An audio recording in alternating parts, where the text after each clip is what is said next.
सशक्तिकरण के कार्यक्रम की तरफ बढ़ रहे हैं। सर्वप्रथम हमारे माननीय जिला सभापति एवं हमारे पक्षपाती मनोज टीका जी फूलों के गुच्छा देकर के माननीय श्रद्धेय राजनाथ सिंह जी को स्वागत करेंगे।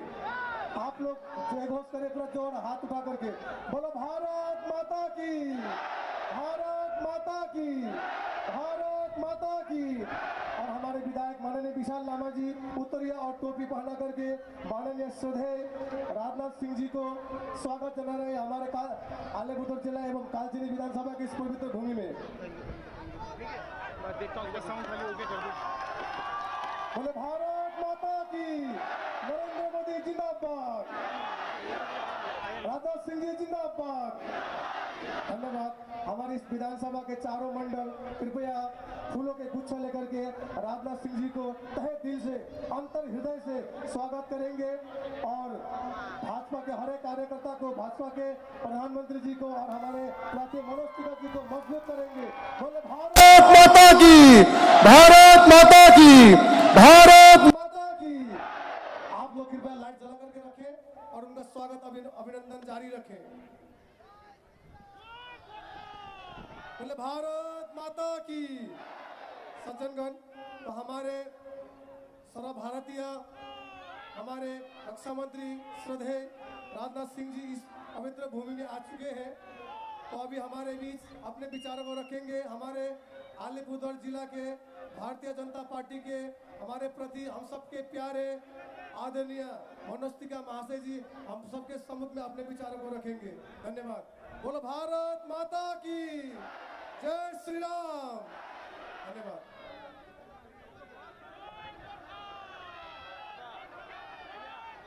आप लोग काफी समय से यहाँ पर पैर धारण करके बैठे हुए हैं, उसके लिए मैं आपको आंतरिक हृदय से धन्यवाद देता हूँ। और सबसे पहले बांग्ला नववर्ष आज है, इस बांग्ला नववर्ष की हार्दिक शुभकामनाएं मैं आपको देना चाहता हूँ।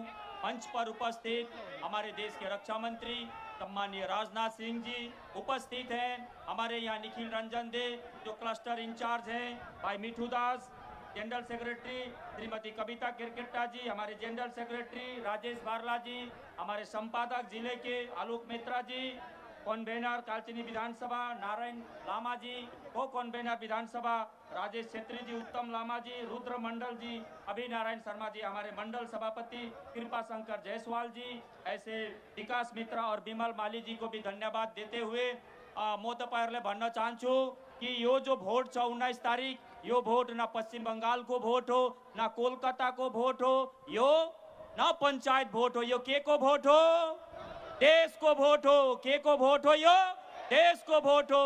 देश में को छ प्रधानमंत्री, को छ, अरु कोही छ, अरु कोही छ। ममता बनर्जी प्रधानमंत्री हुनु सक्छ, सक्छ, सक्दैन। जोड़ा फूल में भोट दिएर आफ्नो भोट बर्बाद गर्नु छ, लाल पार्टी में भोट दिएर आफ्नो भोट बर्बाद गर्नु छ। हामीले कमल छाप में भोट दिएर अब मोदी जीलाई जिताएर तृतीय पल्ट हामीले उहाँलाई प्रधानमन्त्री बनाउनु पर्छ र उहाँको प्रतिनिधिको रूपमा म दिल्लीमा जान्छु र तपाईहरुको जुन समस्या छ, चाहे त्यो वन चिया कमानको समस्या हो, मिनिमम वेजको समस्या होस्, जमिनको पट्टाको समस्या होस्, त्यो समस्त समस्या म तपाईहरुको सदनको पटलमा राख्नेछु र त्यो समस्याको समाधान गर्नेछु। र कमल फूलमा भोट दिएर मोदीजीलाई प्रधानमन्त्री बनाए भने तपाईले गर्वले भन्नु सक्नुहुन्छ कि मैले जसलाई भोट दिए त्यो आज प्रधानमन्त्री छ भन्नु सक्नुहुन्छ कि हुँदैन? कि मैले जसलाई भोट दिए आज देशको प्रधानमन्त्री छ। यहाँ दिदी प्रधानमन्त्री हुनु सक्दैन। त्यसकारण जोड़ा फूलमा भोट दिनु, लाल पार्टीमा भोट दिनु, भोटलाई बर्बाद गर्नु छ। त्यो पार्टीले हाम्रो मान्छेलाई जमिनको पट्टाको रूपमा जमिनको पट्टा दिएर हाम्रो चिया बगानमा बसोबास गर्ने, चाय बगान में रहेकालाई हम निमन माए बाप के बेघर करे कर षड्यंत्र करे लागे। जब कोई जमीन कर पट्टा नहीं लोत रहा है ते गरी का 1,20,000 कर लोभ दे के हम निमन कर जमीन कर पट्टा देवल जाते। लेकिन आज पहाड़ में पट्टा कोई कसैले पहाड़ में पट्टा लिए ना, अनित थापाले लिखित रूप में जानकारी दियो कि हामीलाई पट्टा चाहिँदैन। तर यो सरकार हामीलाई शरणार्थी बनाउनुको प्रयास गरिरहेको छ।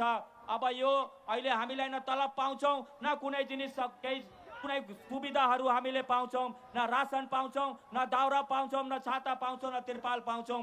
यो सरकार हाम्रो सबै जो सुविधाहरू छ चिया कमानको त्यो सबै बन्द गरिदिएको छ। किन बन्द गरिदिएको छ भन्दाखेरि चिया बगानको मालिकहरूसित मिलेर हाम्रो समस्त पाउने अधिकारसित वञ्चित गरिदिएको छ। त्यसकारण यो सरकारलाई कुनै भोट छैन। हामी गोर्खा दाजुभाइहरूलाई याद गर्नुपर्छ, जुन सरकारले, जुन ममता बेनर्जीले हाम्रो आन्दोलनकारीलाई निधारमा गोली हान्ने काम गरेको छ, के त्यो पार्टीलाई हामीले भोट दिने? जसले हाम्रो मान्छे गोर्खा समुदायको आन्दोलन गणतान्त्रिक पद्धतिले आन्दोलन गर्ने, हाम्रो साथीभाइहरूको निधारमा गोली ठोक्ने यो सरकारको कुनै भोट छैन। आज जब यो मोदी सरकारले 370 धारा र 35A लाई 70 वर्षको समस्याको समाधान गर्नु सक्छ, 500 सालको पुरानो राम मन्दिरको समस्याको समाधान गर्नु सक्छ भने हाम्रो गोर्खाको जुन समस्या छ त्यो समस्या पनि हाम्रो नरेन्द्र मोदीले गरेर दिन्छ। यो विश्वास हामीलाई छ। जसले 370 हटाउनु सक्छ, 35A हटाउनु सक्छ, राम मन्दिर बनाउनु सक्छ, त्यो हाम्रो गोर्खाको सपना पनि त्यो प्रधानमन्त्रीले अवश्य नै पूरा गर्नेछ। बस हामीलाई धैर्य राख्नु छ, हामीलाई अलिकति विश्वास राख्नु छ, अवश्य नै हाम्रो काम हुनेछ। र विशेष गरेर जुन बसरा नदी हाम्रो जोन बार्लाजीले लेखेर दिनुभएको थियो, दिल्लीमा पास पनि भएको थियो, तर यहाँको सरकारले नगरेको खण्डमा त्यो काम पुरा भएन। आउँदो दिनमा हामी सबैजना मिलेर त्यो काम हामी निश्चय नै गर्नेछौँ। र एकपल्ट फेरि हाम्रो रक्षा मन्त्रीजी यहाँ आइसक्नु भएको छ र हामी उहाँलाई सुन्नेछौँ। र आज यो तलब दिनु सक्दैन यो सरकार, यो मालिकहरूले, तर टिएमसीलाई त ठिकै चन्दा दिइरहेको छ। आज न्यू डुवर्स बगानमा तलब छैन, आज चुनाभट्टीमा तलब छैन, तर यो टिएमसी पार्टीलाई चन्दा दिइरहेको छ। अब टिएमसी पार्टीले चन्दा पाइरहेको छ भने अब काम गर्ने श्रमिकले रासन पाओस् कि नपाओस्, तलब पाओस् कि नपाओस्, पीएफ जमा होस् कि नहोस्, ग्रेजुएट पाओस् कि नपाओस्, त्यो मतलब छैन। त्यसकारण यो पार्टीले, टिएमसी पार्टीले मालिकहरूसित, चिया कमानको मालिकहरूसित साँठगाँठ गरेर हामीलाई थिचोमिचो गर्ने काम गरिरहेको छ। त्यसकारण एकपल्ट फेरि 19 अप्रेलको दिनमा हामीले कमल छापमा भोट दिएर एकपल्ट फेरि हामीले मोदीजीले प्रधानमन्त्री बनाउनु पर्छ। तपाईहरु भन्नुहोस् कि कमलमा के बस्छ? कमलमा लक्ष्मी बस्छ। कमलमा के बस्छ? लक्ष्मी बस्छ भनेपछि कमल छापमा भोट दिए भने घरमा लक्ष्मी आउँछ र घरमा घाँस फुल्छ भने के आउँछ? बाख्रा आउँछ। बाख्रा घरमा घाँस फुल्छ भने बाख्रा आउँछ। त्यसकारण तपाईहरुले ठीक गर्नुपर्छ कि घरमा तपाईले कमल फूल राख्नुहुन्छ कि घाँस फूल राख्नुहुन्छ, यो तपाईहरुले 19 तारिक तय गर्नुहुन्छ। एकपल्ट फेरि आवेदन गर्दै कि 19 तारिक बिहान नुहाई धुवाई गरेर आफ्नो कुल देवतालाई सम्झिएर भोट केन्द्रमा गएर कमल छापमा भोट दिएर विपुल भोटले जिताउनुहोस् र नरेन्द्र मोदीजीलाई तृतीय पल्ट फेरि प्रधानमन्त्री बनाउनुहोस् र मलाई उहाँको प्रतिनिधिको रूपमा दिल्लीमा पठाउनुहोस् र तपाईहरुको जुन समस्या छ त्यो डल्लै समस्यामा पार्लियामेन्टमा राखेर त्यसको समाधान गर्नेछु। यो आशा र विश्वास राख्दै म आफ्नो बातलाई यहीँ समाप्त गर्न चाहन्छु। जय हिन्द, वन्दे मातरम, भारत माता की जय। बोले भारत माता की। सदैव राजनाथ सिंह जी बैठे हुए, हम लोग पूरा अपना जोश ऊर्जा को दिखाएंगे कि हम लोग कैसे अपने लोकसभा हमारे प्रार्थी को जिता रहे। भारत माता की, भारत माता की जय श्री राम। धन्यवाद। तो आगे हमारे सामने अपने महत्वपूर्ण और हमारे जो दिशा निर्देश रखेंगे सदैव राजनाथ सिंह जी। धन्यवाद।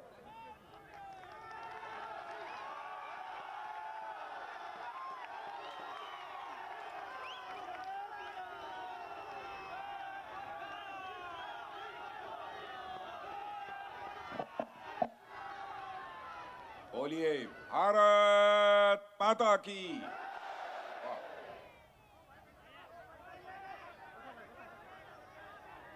इस क्षेत्र के कैंडिडेट श्री मनोज टिग्गा, आवाज की कुछ प्रॉब्लम, आवाज ठीक करो, आवाज तेज करो।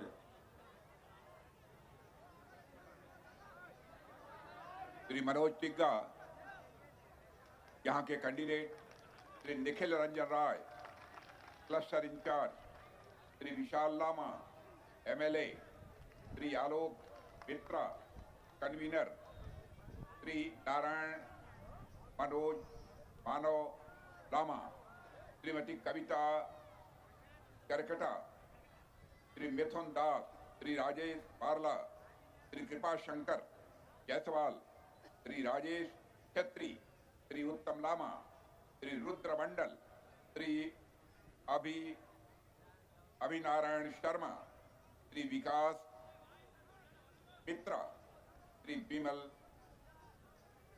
महाली और इस सभा में मौजूद मेरे अलीपुरद्वार के सभी सम्मानित बहनों एवं भाइयों, पहली बार इस स्थान पर इसी सभा को संबोधित करने के लिए आप सबके सामने मैं खड़ा हुआ हूं।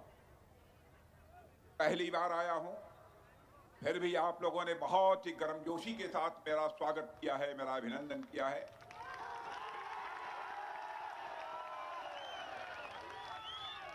और मैं जानता हूं यह भारत की परंपरा है, पश्चिम बंगाल की परंपरा है।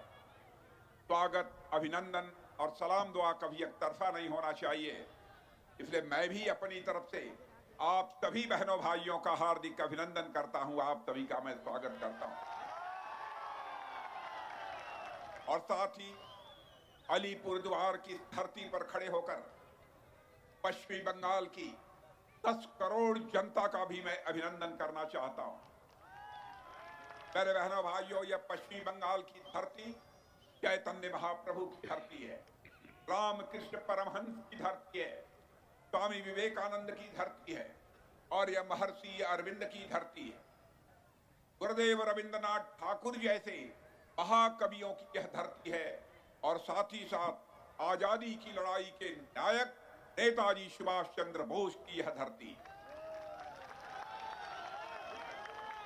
और जिस राजनीतिक पार्टी भारतीय जनता पार्टी से हम आते हैं, इसका नाम पहले भारतीय जनसंघ हुआ करता था। भारतीय जनसंघ के हमारे पहले अध्यक्ष यदि कोई हुए हैं, इसी पश्चिमी बंगाल की धरती पर पैदा हुए, पश्चिमी बंगाल की मां की कोख से पैदा हुए पंडित श्यामा प्रसाद मुखर्जी हुए हैं। आज से नहीं, जब से हमारी पार्टी का जन्म हुआ है, उसके जन्मदाता यदि कोई है तो पंडित श्यामा प्रसाद मुखर्जी इसी पश्चिमी बंगाल की धरती के हैं। मेरे बहनों भाई, पश्चिमी बंगाल का जैसा विकास होना चाहिए था आजादी के इतने वर्ष गुजर जाने के बाद, वैसा विकास आज तक नहीं हो पाया।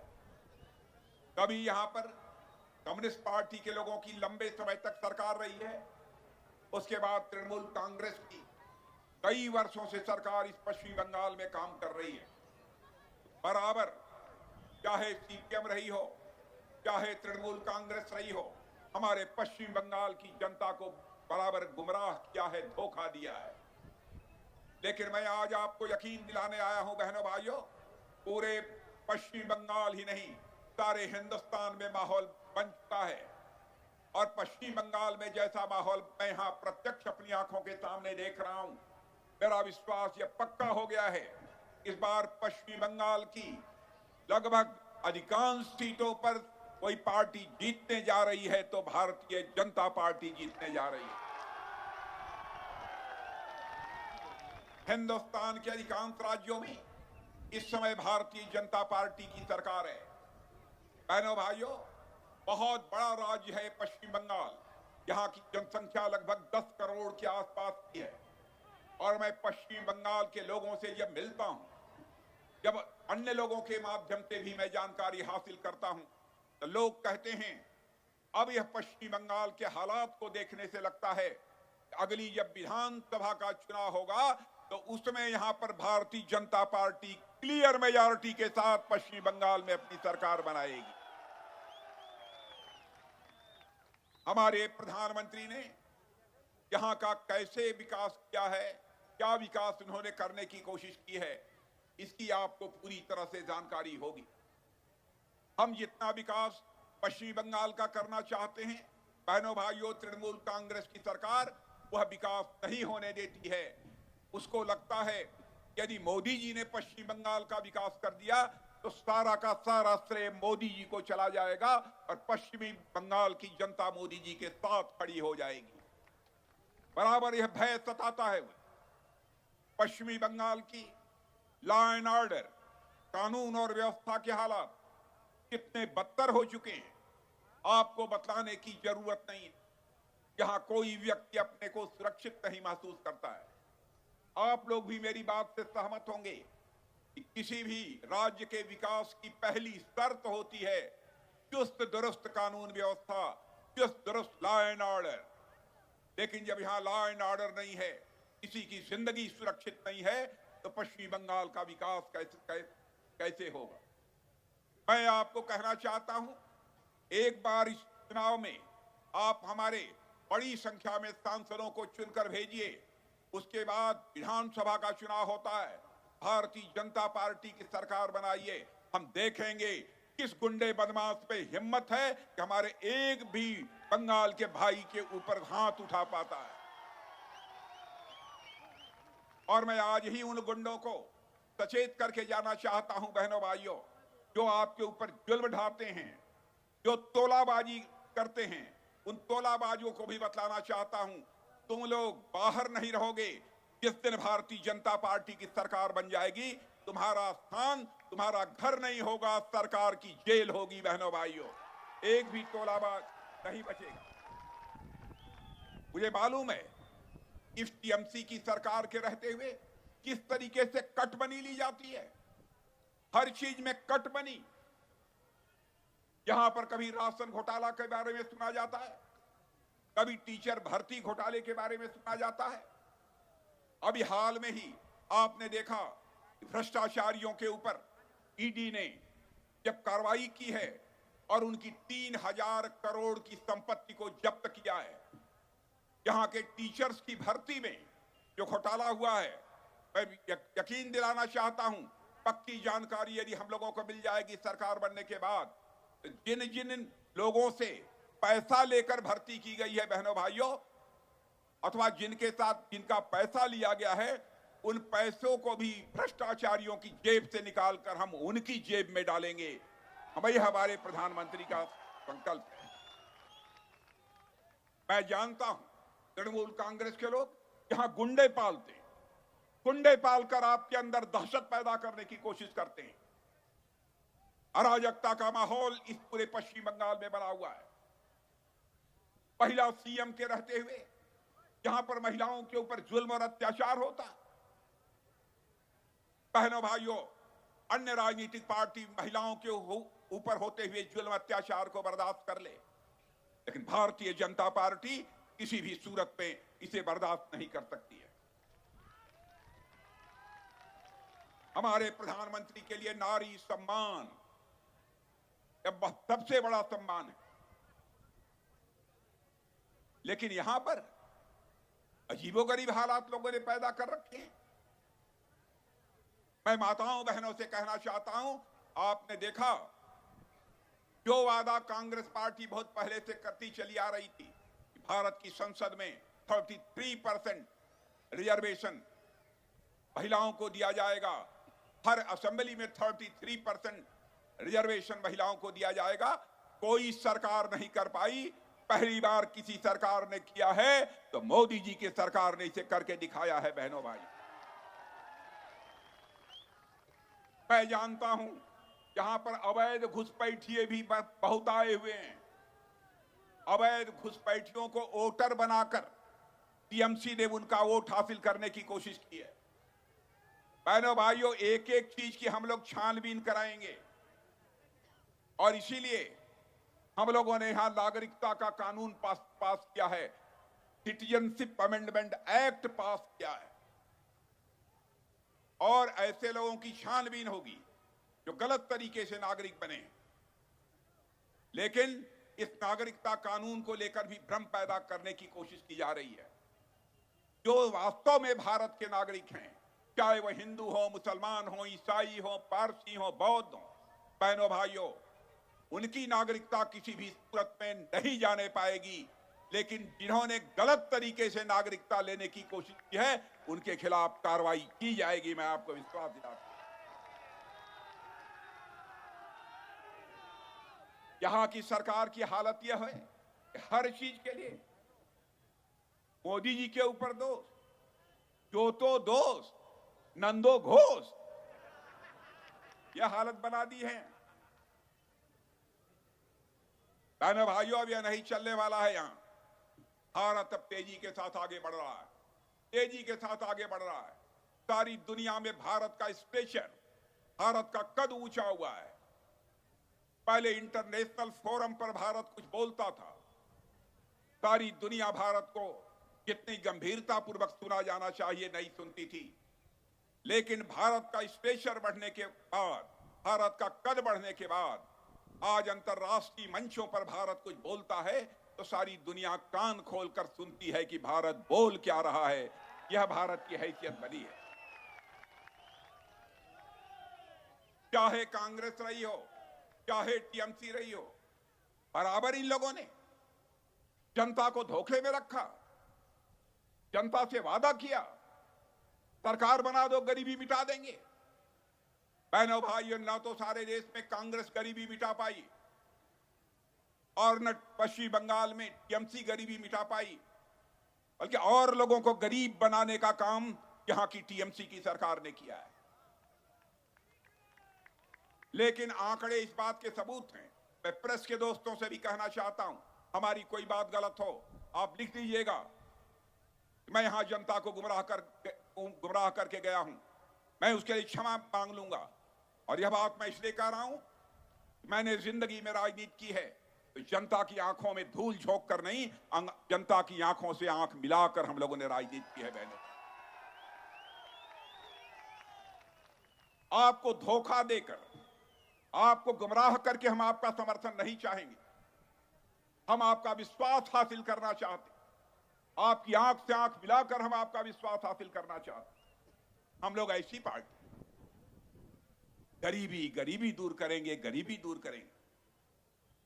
कांग्रेस के लोग, नेहरू जी भी कहा करते थे गरीबी दूर करेंगे, इंदिरा जी भी कहती थी गरीबी दूर करेंगे, राजीव गांधी भी कहते रहे गरीबी दूर करेंगे, किसी ने नहीं किया। लेकिन करिश्मा करके दिखाया है तो आज के भारत के प्रधानमंत्री नरेंद्र मोदी ने करके दिखाया। यह मेरा आंकड़ा नहीं है, नीति आयोग ने और बहुत सारी जो फाइनेंशियल फर्म्स हैं उन्होंने यह दावा किया है। भारत के प्रधानमंत्री मोदी जी ने 8-9 वर्षों के अंदर हिंदुस्तान में करिश्मा कर दिया है। 25 करोड़ लोगों को गरीबी रेखा से बाहर करने में कामयाबी हासिल की है। बहनों भाइयों, जो काम आज तक कोई नहीं कर पाया, जो काम आज तक कोई नहीं कर पाया, वो हमारे प्रधानमंत्री ने किया है। मैं आपको याद दिलाना चाहता हूं, कोरोना का संकट पैदा हुआ था। कोरोना के संकट के दौरान भी जिस मुस्तैदी के साथ हमारे प्रधानमंत्री ने काम किया है, उसका मुकाबला किया है। आप सभी अच्छी तरह परिचित, उसकी सराहना दुनिया के दूसरे देशों में भी हो रही है। मैं दावे के साथ कहता हूं, यहां भी जो आप सब सारे लोग बैठे हैं, कोरोना की वैक्सीन सबको 2 डोज या 3 डोज निश्चित रूप से लगी होगी। यदि लगी है तो जरा हाथ उठाइए, ना लगी है तो मत बतलाइए। यह मोदी जी का करिश्मा। क्या हो सकता है कि यहां पर तृणमूल कांग्रेस ने उसमें भी कुछ गड़बड़ किया? इस सच्चाई को भी नकारा नहीं जा सकता। लेकिन सारे देश में कोरोना के वैक्सीन की 2 डोज 3 डोज 140 करोड़ भारतवासियों को हम लोगों ने लगाई है।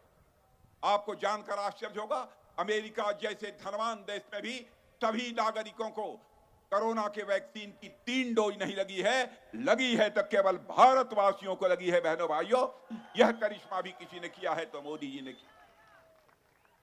कोरोना के दौरान आपने देखा होगा, काम करने वाले लोग जो दूर दराज दूसरे शहरों में काम करते थे, अपना काम छोड़कर अपने घरों को वापस आ रहे थे, क्योंकि सारी फैक्ट्रियां बंद हो चुकी थी, खाने के लाले पड़ गए थे, मुसीबत बहुत बड़ी पैदा हो गई थी। पैदल लोग चल पड़े थे अपने घरों की तरफ। उस समय लोगों के लिए भोजन यह सबसे बड़ी समस्या हो गई थी। उस समय हमारे प्रधानमंत्री ने यह संकल्प लिया कि हम हिंदुस्तान के ऐसे सारे परिवारों को 5 किलो मुफ्त राशन मुहैया कराने का काम करेंगे और 5 किलो मुफ्त राशन मुहैया कराया। लेकिन मैं जानता हूं पश्चिमी बंगाल की सरकार ने उसमें भी गड़बड़ी, पश्चिमी बंगाल की सरकार ने, टीएमसी की सरकार ने उसमें भी गड़बड़ी की है। मैं ममता दीदी आपसे कहना चाहता हूं, सब करो लेकिन जनता की पेट पर लात मत मारो। ममता दीदी, मैं आपसे ये कहना चाहता हूं, जनता के कष्ट की आह बहुत बड़ी होती, बड़े से बड़े लोग जनता के कष्ट की आह में भस्म हो जाते। क्या हो रहा है यहां पर पश्चिमी बंगाल? आज बहनों भाइयों, हुकूमत कैसे चलाई जाती, कोई भारतीय जनता पार्टी जैसी। कई राज्यों में हमारी सरकार है, जाकर कोई देखे। मध्य प्रदेश बीमारू राज्य था, हमारी सरकार बनी। आज आपको जानकर खुशी होगी, वह मध्य प्रदेश बीमारू राज्य की श्रेणी से बाहर निकल चुका है। आज भारत के विकास में एक ग्रोथ इंजन की भूमिका निभा रहा। उत्तर प्रदेश का विकास कितनी तेजी के साथ हो रहा भारतीय जनता पार्टी की सरकार आने के बाद। लेकिन पश्चिमी बंगाल में मैं जानता हूं यहां के लोग बहुत ही टैलेंटेड हैं, उनको अपना टैलेंट डेवलप करने की अपॉर्चुनिटी मिलनी चाहिए, अवसर मिलना चाहिए, वो भी नहीं मिल पाता। किसी क्षेत्र में, साइंस हो, टेक्नोलॉजी हो, कोई भी क्षेत्र हो, मैं तो रक्षा मंत्री हूं, देश का डिफेंस मिनिस्टर हूं, मैं जानता हूं हमारे ऐसे ऐसे वैज्ञानिक इस पश्चिमी बंगाल की धरती से बहनों भाइयों, जिन्होंने की बहुत बड़ा करिश्माई काम करके दिखाया। और उस पश्चिमी बंगाल की यह हालत बना रखी है। और आज जानते हैं भारत की हैसियत कितनी बड़ी है दुनिया में। मेरे बहनों भाइयों, हमारे इंडियन नेवी के कुछ रिटायर्ड ऑफिसर कतर में कुछ कंपनियों में काम करते थे। इन्हीं मामलों में उनको सजा हो गई, फांसी की सजा हो गई। जानकारी जब हम सब लोगों को मिली, प्रधानमंत्री जी को मिली, सभी चिंतित हुए, क्योंकि हमारे भारत के नागरिक थे, भारत के मां के लाल थे। तुरंत प्रधानमंत्री ने कतर के राष्ट्रपति से बात की, देखिए भारत का प्रभाव दुनिया में कैसे बढ़ा है। तुरंत हमारे प्रधानमंत्री ने कतर के राष्ट्रपति से बात की और बहनों भाइयों, 2-3 दिन के अंदर ही हमारे वह सारे पूर्वज नौसेना के अधिकारी उनकी फांसी की सजा को वहां के राष्ट्रपति ने माफ कर दिया और वह सकुशल भारत को लौट आए। रशिया और यूक्रेन का जब युद्ध चल रहा था, रशिया की तरफ से भी मिसाइल चल रही थी, गोले चल रहे थे, तोप चल रही। यूक्रेन की तरफ से भी मिसाइल, गोले और तोप चल रहे। और हमारे यूक्रेन में लगभग 25-26 हजार बच्चे जो भारत के रहने वाले हैं, कोई मेडिकल की एजुकेशन ले रहा था, कोई इंजीनियरिंग की ले रहा था, कोई मैनेजमेंट का कोर्स कर रहा था। उनके माता पिता जो भारत में रहते थे वह घबरा गए और उन्होंने कहा कि मोदी जी, चाहे जैसे भी हो हमारे बच्चों को यूक्रेन से बाहर निकालिए। दुनिया का कोई देश अपने नागरिकों को यूक्रेन से नहीं निकाल पाया, लेकिन हमारे प्रधानमंत्री ने चटपट रूस के राष्ट्रपति मिस्टर पुतिन से बात की और यूक्रेन के राष्ट्रपति मिस्टर जेलेंस्की से बात की और वहीं अमेरिका के राष्ट्रपति मिस्टर बाइडेन से बात की। मेरे बहनों भाइयों, और 4.5 घंटे के लिए रूस और यूक्रेन का युद्ध रुक गया और 22,500 हमारे भारतीय नौजवान भारत को लौट आए। यह है भारत की ताकत, यह है भारत की ताकत। और आज 21वीं सदी सारी दुनिया में नहीं किसी देश की होने जा रही है, तो भारत की होने जा रही है। सारी दुनिया ये बोल रही है। इसी पश्चिम बंगाल की एक पार्टी है सीपीआईएम, कितने मेंबर हैं हाउस? अब साफ हो गए। यह लोग कहते हैं इनकी सरकार तो आने वाली नहीं, लेकिन हैं यहीं की पार्टी। ये लोग ये कहते हैं हम लोग जब सरकार बनाएंगे या हमारी इंडी अलायंस की सरकार बन जाएगी तो हम न्यूक्लियर बम को समाप्त कर देंगे। पहले भाई अटल बिहारी वाजपेयी ने पोखरण में परमाणु परीक्षण करके परमाणु शक्ति संपन्न देश भारत को बनाया था। हमारे पड़ोसी देश चाहे पाकिस्तान हो चाइना हो, इनके पास एक परमाणु बम है। क्या भारत के पास परमाणु बम नहीं होने चाहिए? मैं आपसे पूछ रहा हूं। बहनों भाइयों, हम भी अपने परमाणु बम को नष्ट नहीं करेंगे। जब सारी दुनिया नष्ट करेगी तब हम भी नष्ट करेंगे, उसके पहले हम किसी भी सूरत में नष्ट नहीं करेंगे। बहनों भाइयों, पश्चिम बंगाल में एक बहुत ही दर्दनाक घटना घटी। मैं ममता जी से कहना चाहता हूं, आपके रहते संदेश खाली जैसी घटना पश्चिम बंगाल में हुई। बहनों के साथ लंबे समय से अत्याचार किया जा रहा था, उनके ऊपर जुल्म ढाया जा रहा था। आपको और आपकी सरकार को पूरी जानकारी हो चुकी थी, लेकिन एक अपराधी को संरक्षण दे रही थी आपकी सरकार। और बहनों भाइयों, अब तो सीबीआई जांच प्रारंभ हो चुकी है, अब वह शख्स जेल में है। मैं संदेश खाली की माताओं बहनों को भी बतलाना चाहता हूं, पूरी तरह से आश्वस्त रहना, तुमको इंसाफ मिलकर रहेगा, तुमको न्याय मिलकर रहेगा। दुनिया की कोई ताकत रोक नहीं। बहनों भाइयों, यहां पर लॉ एंड ऑर्डर की सिचुएशन बद से बदतर हो चुकी। कानून व्यवस्था नाम की कोई चीज, और जब तक कानून व्यवस्था चुस्त दुरुस्त नहीं होगी तब तक किसी भी सूरत में पश्चिम बंगाल का विकास नहीं हो सकता। इसलिए आज मैं आपसे कहने आया हूं, इस हिंदुस्तान की अकेली पार्टी है भारतीय जनता पार्टी, जो कहती है वह करती है। हमारे वर्ड्स और डीड्स, हमारे कहने और करने में कभी अंतर नहीं होता। जो लोग मानते हैं, मैं उनसे कहना चाहता हूं, हमारे इलेक्शन मैनिफेस्टो को उठाकर देखिए, इलेक्शन मैनिफेस्टो को उठाकर देखिए। हमने जो कहा था वह किया। हमने कहा था जम्मू कश्मीर की आर्टिकल 370 को हम समाप्त करेंगे यदि संसद के दोनों सदनों में हमको बहुमत मिले। और बहनों भाइयों, संसद के दोनों सदनों में बहुमत मिलते ही चुटकी बजाकर हम लोगों ने धारा 370 समाप्त कर दी। और जम्मू कश्मीर का आज वही दर्जा है जो हिंदुस्तान के अन्य राज्यों का दर्जा है। हम लोगों ने कहा था यूनिफॉर्म सिविल कोड लाएंगे, समान नागरिक संहिता।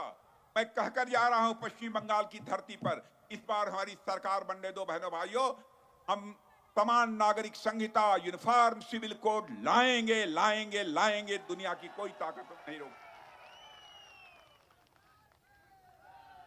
हम लोगों ने कहा था हमारी सरकार बनेगी तो अयोध्या की धरती पर भव्य राम का मंदिर बनकर रहेगा। जब राम मंदिर का आंदोलन चल रहा था, हम लोग नारे लगाते थे, राम लला हम आएंगे, मंदिर यहीं बनाएंगे। हमारे विरोधी लोग कहते थे लेकिन तारीख नहीं बताएंगे। बहनों भाइयों, देखा आपने, वह 22 जनवरी का दिन आ गया, अयोध्या की धरती पर भव्य राम का मंदिर बनकर तैयार हो गया। और 22 जनवरी को हमारे प्रधानमंत्री ने राम लला की प्राण प्रतिष्ठा भी कर दी।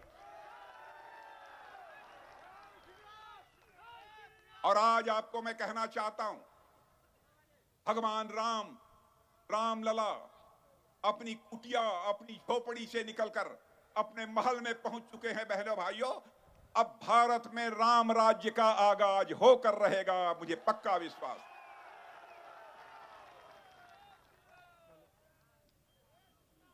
यानी भारत लगातार तेजी के साथ बढ़ रहा है। मेरे बहनों भाइयों, भारत आज कमजोर भारत नहीं है। भारत आज दुनिया का एक ताकतवर देश बन चुका है। आतंकवादी घटनाएं, कांग्रेस की सरकार थी इस देश, आपने देखा होगा कहीं न कहीं किसी न किसी राज्य में आतंकवाद की घटनाएं होती रहती थी।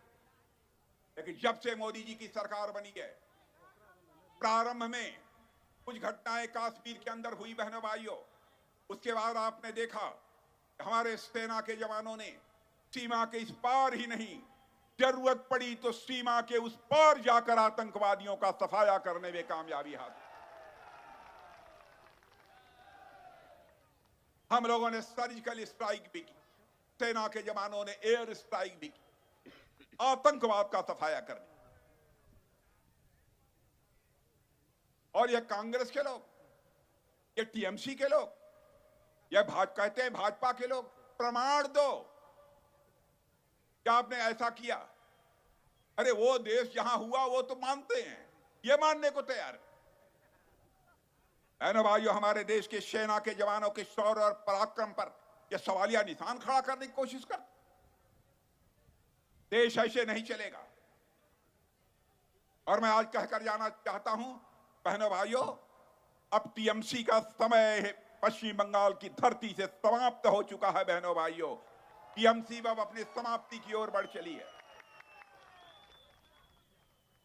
और मैं यह भी जानकारी देना चाहता हूं, भारत का सम्मान, हमारे प्रधानमंत्री, हमारी पार्टी, लोग कहते हैं हिंदू मुसलमान के आधार पर बांटकर देश को चलाना चाहते।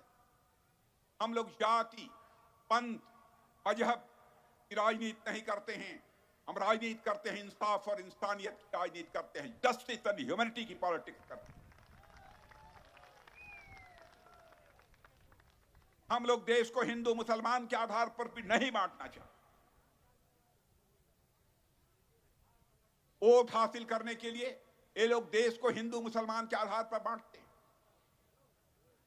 अरे भाइयों, हम लोग केवल वोट हासिल करने के लिए राजनीति नहीं करते।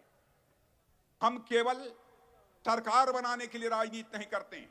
हम राजनीति करते हैं तो देश बनाने के लिए राजनीति करते हैं, इस राष्ट्र को बनाने के लिए राजनीति करते हैं। यह आरोप लगाने वाले लोगों को मैं बतलाना चाहता हूं, अरब के 5 देशों ने उनके यहां का जो सबसे बड़ा सम्मान होता है, उस सम्मान से यदि किसी देश के प्रधानमंत्री को नवाजा है तो हमारे और आपके प्रधानमंत्री नरेंद्र मोदी को नवाजा है। मेरे बहनों, और देश की अर्थव्यवस्था का जहां तक सवाल है, धन दौलत का जहां तक सवाल है, धन दौलत के आकार के मामले में, यानी देश की इकोनॉमी की साइज, भारत 2014 में दुनिया के देशों में 11वें स्थान पर, 11th पोजीशन पर खड़ा। मोदी जी के प्रधानमंत्री बनने के बाद यही भारत 11वें स्थान से जंप लेकर, मेरे बहनों भाइयों, आज दुनिया में 5वें स्थान पर पहुंच गया है। और दुनिया के बहुत बड़े बड़े इकोनॉमिस्ट, बहुत बड़ी बड़ी फाइनेंशियल फर्म्स कहती हैं कि भारत में विकास जितनी तेजी के साथ हो रहा है, अब इस सच्चाई को नकारा नहीं जा सकता है कि 2027 आते आते भारत दुनिया की टॉप 3 कंट्रीज में आकर खड़ा हो जाएगा। यह है हमारा भारत। कांग्रेस के लोगों ने, इन सब सारे लोगों ने, इंडिया अलायंस के लोगों ने ऐसे हालात बना रखे थे, यहां तो गोले, मिसाइल, फाइटर प्लेन, हर चीज दुनिया के दूसरे देशों से।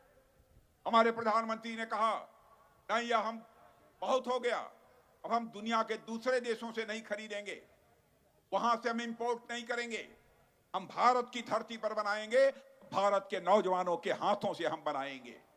और यह सिलसिला हम लोगों ने प्रारंभ किया। जहां 2014 के पहले केवल 600 करोड़ का एक्सपोर्ट ये लोग करते थे, अब बहनों भाइयों, 1 महीना पहले हम लोगों ने 21,000 करोड़ का एक्सपोर्ट किया है। यह भारत। फाइटर प्लेन भी हम लोग बना रहे हैं, फाइटर प्लेन भी हम बना रहे हैं। इसलिए मैं कहने आया हूं, भारत की ताकत बढ़ रही है। बहनों भाइयों, इस बार का वोट तो होगा आपका, केवल संसद सदस्य चुनने के लिए नहीं होगा, बल्कि टीएमसी को यह संदेश हो जाएगा कि अब तुम्हारी राज्य सरकार भी यहां से जा रही है, भारतीय जनता पार्टी की सरकार आ रही है, इसका भी संदेश साफ तौर पर चला जाएगा। आपके प्रत्याशी हमारे मनोज टिग्गा,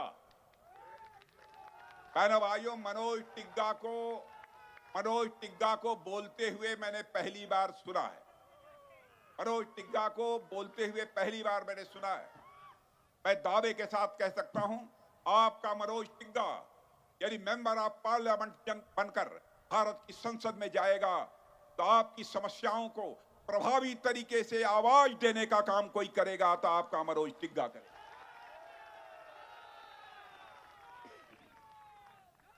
इसलिए मनोज टिग्गा को कमल के फूल का बटन दबाकर भारी मतों से विजय दिलाएं, यही अपील करने के लिए आया हूं और यही मोदी जी का संदेश लेकर आया हूं। और मैं कहना चाहता हूं, जिन लोगों को पक्का घर अभी तक नहीं दिया है, हम लोगों ने पैसा दे दिया, सब कुछ किया। राज्य सरकार ने जिनको अभी तक पक्का घर नहीं दिया है, उनको पक्का घर हमारी सरकार आने के बाद मिलेगा। मेरे बहनों भाइयों, माताओं बहनों को यकीन दिलाना चाहता हूं, नल के माध्यम से हर घर में हम जल पहुंचाएंगे। हिंदुस्तान के कोने में दूसरे राज्यों में जाकर पता लगा ली। हम 5 लाख रुपए तक आयुष्मान भारत योजना के अंतर्गत अपने गरीबों को हम मुफ्त इलाज की व्यवस्था, 5 लाख रुपए तक का मुफ्त इलाज होगा आयुष्मान भारत योजना के अंदर। और आज चुनावी घोषणा पत्र जारी हुआ है, इलेक्शन मैनिफेस्टो। प्रधानमंत्री जी ने इलेक्शन मैनिफेस्टो कमेटी का चेयरमैन मुझे ही बनाया था, आज ही उसका विमोचन हुआ है। और उसमें साफ तौर पर हम लोगों ने कहा है, चाहे कोई किसी जाति की हो, चाहे कोई इनकम ग्रुप का हो, जिसकी उम्र 70 के ऊपर हो गई है, उसे भी आयुष्मान भारत की सुविधा उपलब्ध कराई जाएगी, यानी 5 लाख रुपए तक का उसका मुफ्त इलाज किया जाएगा। जिस परिवार के घरों में अभी तक एलपीजी गैस सिलेंडर नहीं पहुंची है, उनको मुफ्त में एलपीजी गैस सिलेंडर मुहैया कराया जाएगा इस पश्चिम बंगाल में भी। मैं जानता हूं बहुत अन्याय हुआ है, यहां के लोगों से पर जुल्म हुआ है। हमारे प्रधानमंत्री की योजनाओं को यहां तक नहीं पहुंचाया गया। हम लोगों ने स्ट्रीट वेंडर्स तक की चिंता की है। अभी तक बैंक से जो उनको 50,000 रुपया मिलता था, उसको बढ़ाकर हम लोगों ने फैसला किया है कि हम इसको 2 गुना करेंगे। आज हम लोगों ने घोषणा की, नौजवानों को भी जो लोन मिलता था उसे भी बढ़ाने का फैसला किया है। अब लंबी चौड़ी बात आपसे नहीं करना चाहता, इसीलिए यदि पश्चिमी बंगाल का भविष्य बनाना चाहते हैं बहनों भाइयों, यहाँ की टीएमसी सरकार जानी चाहिए और भारतीय जनता पार्टी की सरकार यहाँ आनी चाहिए। और संसद की सभी सीटों पर भारतीय जनता पार्टी की विजय पताका फहराकर बड़ी संख्या में सांसदों को भारत की संसद में भेजिए, यही अपील करते हुए और आप सभी को धन्यवाद देते हुए अपना निवेदन समाप्त करता हूं। आप सबको बहुत बहुत धन्यवाद। एक बार सभी लोग यहाँ तेजी से आवाज लगाइए, तेजी से आवाज लगाइए, बोलिए भारत माता की, भारत माता की।